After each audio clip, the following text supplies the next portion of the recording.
Bonjour à tous, c'est votre sœur Marie. Que le Seigneur vous bénisse abondamment au nom de Jésus-Christ de Nazareth. Amen. Je viens encore à travers cette vidéo vous édifier, vous encourager, vous bénir dans le nom de Jésus-Christ de Nazareth. Amen.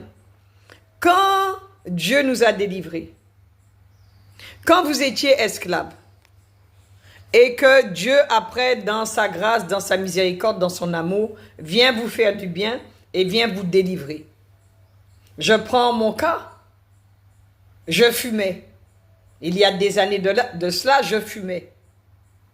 Dieu, dans sa grâce, dans sa miséricorde, m'a délivré de la cigarette. Comment je peux me détourner de Dieu?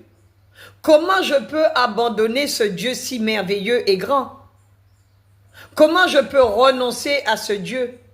Comment je peux me détourner de lui après ce qu'il a fait dans ma vie? J'étais esclave. Il m'a libéré, il m'a délivré. Je ne peux avoir que de la reconnaissance pour lui, que de l'amour pour lui, que de la gratitude pour lui. Si j'abandonne Dieu après tout ce qu'il a fait dans ma vie, ça veut dire que je suis ingrate et que je ne recherchais que mon intérêt. Et que maintenant que Dieu m'a béni, maintenant qu'il m'a guéri, maintenant qu'il m'a délivré, que j'ai tout ce que je veux, eh bien je lui tourne le dos. Amen. Non. En tant qu'enfants de Dieu, nous ne pouvons pas faire ça. Au contraire, nous ne pouvons que continuer à avancer, à marcher avec lui. Nous ne pouvons que l'élever, nous ne pouvons que l'adorer, nous ne pouvons que l'honorer. Amen. Et partager avec tout le monde ce qu'il a fait dans notre vie. Mais nous ne pouvons pas abandonner, baisser les bras, retourner à ce que nous avons vomi et oublier ce Dieu si merveilleux qui a agi dans notre vie. Amen. À chaque fois que je repense à tout ce que Dieu a déjà fait dans ma vie, je ne peux pas, ça ne me traverserait même pas l'esprit de me détourner de Dieu, d'abandonner Dieu.